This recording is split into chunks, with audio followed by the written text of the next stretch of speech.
Tem um nódulo na mama, o que fazer? Essa é uma situação que eu passo todos os dias, porque todos os dias eu faço ultrassom das mamas em mulheres que chegaram até a mim porque palparam um nódulo na mama. E aí, o que fazer nessa situação?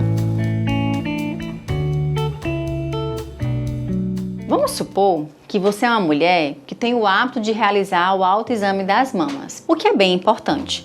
Não para o diagnóstico precoce de câncer de mama, mas ele é importante muito mais para que você conheça a estrutura das suas mamas. E aí, nesse autoexame, você palpa um nódulo. O que fazer? A primeira coisa que eu tenho para te dizer é: mantenha calma. E por quê? O que acontece é que mais da metade dos nódulos, por volta de 70% dos nódulos, eles são benignos e eles não estão relacionados com câncer de mama. E uma outra coisa muito importante também é tentar correlacionar o surgimento desse nódulo da mama com o seu período menstrual. Se você ainda é uma mulher que está nesse período, de menstruar todos os meses. E por que isso é tão importante? Porque no período menstrual a gente pode perceber algumas áreas mais densas, com mais nodulações locais ali na mama, principalmente se você é uma mulher mais jovem. E a maioria dessas alterações que antecedem a menstruação são alterações que a gente chama que é transitória, que com a chegada da menstruação elas vão desaparecer. Era o que antigamente se chamava de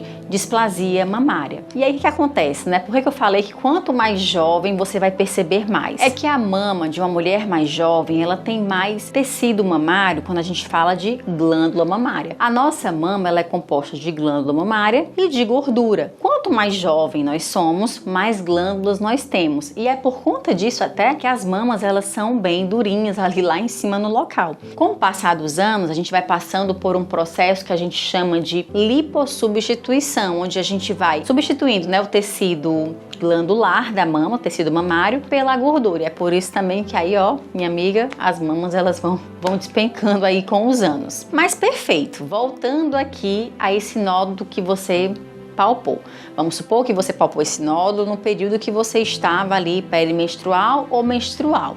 O que você vai fazer nesse caso? Você vai aguardar terminar esse período menstrual e vai voltar a realizar o autoexame das mamas ali depois de uns 3-5 dias que você parou de menstruar. Uma semana ali depois da menstruação você se palpa novamente. Mas se nessa semana, após essa menstruação, você continuar percebendo essa nodulação, aí eu te oriento realmente a buscar uma avaliação médica. E quando a gente fala em nódulo, a idade conta muito. Por quê?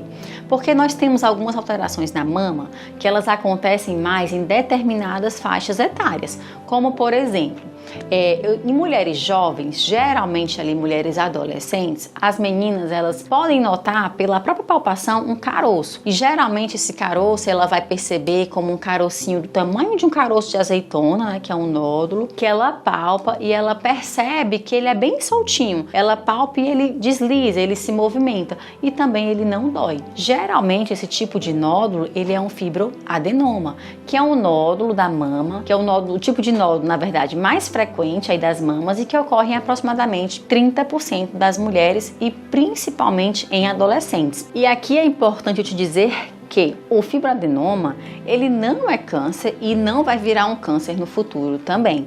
Então assim, fica tranquila. E também é importante eu te dizer que esse tipo de nódulo, ele nem sempre vai ser palpável. E aí é por isso também que acontece de eu atender uma mulher, por exemplo, ali abaixo dos 30 anos, que nunca fez um ultrassom das mamas, que está ali para mim para fazer o primeiro ultrassom da vida dela, das mamas, e durante o exame eu vou lá e eu encontro esse nódulo com características ultrassonográficas de um fibroadenoma. E aí é bem provável que, eu sempre até falo para as mulheres que estão lá comigo, por exemplo, eu estou fazendo o exame das mamas, um ultrassom, e eu diagnostico, e eu vejo um nódulo que ele tem ali a cara de fibroadenoma, e eu pergunto para ela: você já sente esse nódulo? Você já palpou esse nódulo? Não. Você tem algum exame passado? Não. É o meu primeiro exame. Eu gosto de tranquilizar ela falando assim: olha, provavelmente esse nódulo está aí desde a sua adolescência. Você só nunca sentiu. E aí, perfeito. Foi visto lá um nódulo com todas as características de ser o fibroadenoma, por exemplo.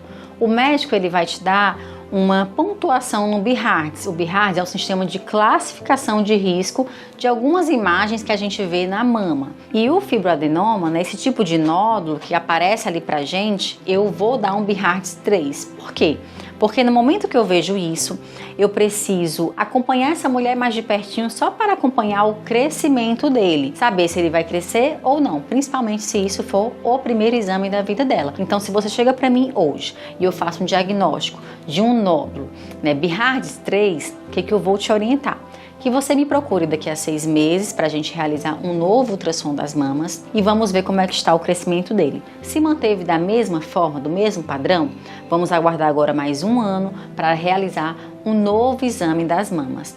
Para ficar mais fácil, eu costumo falar para minhas pacientes que fez o diagnóstico agora, vamos fazer acompanhamento de 6 em 6 meses até completar 2 anos. Passando-se esse período, se esse nódulo ele não cresce, ele não muda de característica, ele não vai mais ser um BIHARDS 3, ele vai ser um BIHARDS 2, que significa que é um achado realmente benigno e aí eu posso acompanhar essa mama só de ano em ano. Mas se durante o percurso, né, do acompanhamento esse nódulo ele tem um crescimento, aí eu tenho que dar uma nota como BIHARDS 4, eu prossigo o estudo e vou fazer uma biópsia mamária.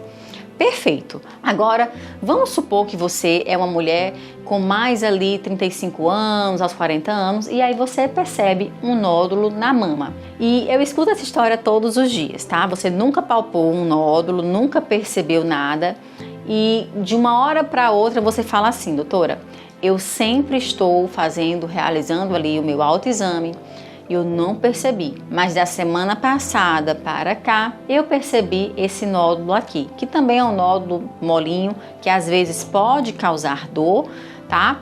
E aí ela percebe muito rápido, ou então ela já percebia ele menorzinho e ela percebe que ele cresceu, e esse crescimento foi ali na última semana. Essa história, geralmente, ela é associada aos cistos mamários. Por quê? Um nódulo, né, o nódulo mesmo de carne, ele não vai conseguir crescer tão rápido em questão de uma semana. Mas os cistos, tá? Os cistos que são uma bolinha de água, eu gosto de explicar assim, eles conseguem sim se encher de líquido e ele crescer ali bem rápido.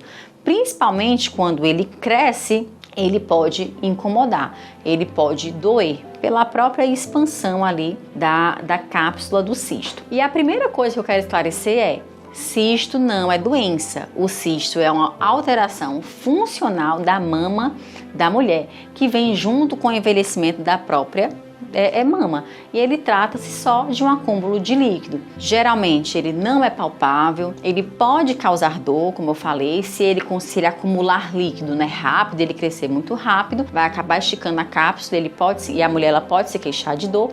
E aí nesse caso, por exemplo, a mulher ela pode necessitar de uma punção, não para fazer um estudo, mas muito mais para aliviar. Mas o que acontece? Na maioria das vezes, na maioria dos casos, os cistos não exigem nenhum tratamento. A gente só vai realmente ali ficar acompanhando com as ultrassons. Então, se você percebe um nódulo mamário, é importante manter a calma. Marcar a sua avaliação médica, porque aí a gente vai poder conversar, vamos poder avaliar, vamos fazer o exame físico das mamas e vamos solicitar alguns exames a depender da faixa etária ali de cada paciente que nos procura. E dessa forma a gente vai conseguir realmente te ajudar da melhor maneira possível. Espero que você tenha gostado desse vídeo. Se ficou alguma dúvida, comenta aqui embaixo. Se você ainda não me segue, já clica aqui para seguir o canal, já compartilha o vídeo com as suas amigas. E aproveita para me seguir também lá no Instagram, @DRA Roberta Severiano. E a gente vai ficando cada vez mais próximas. E até o próximo vídeo.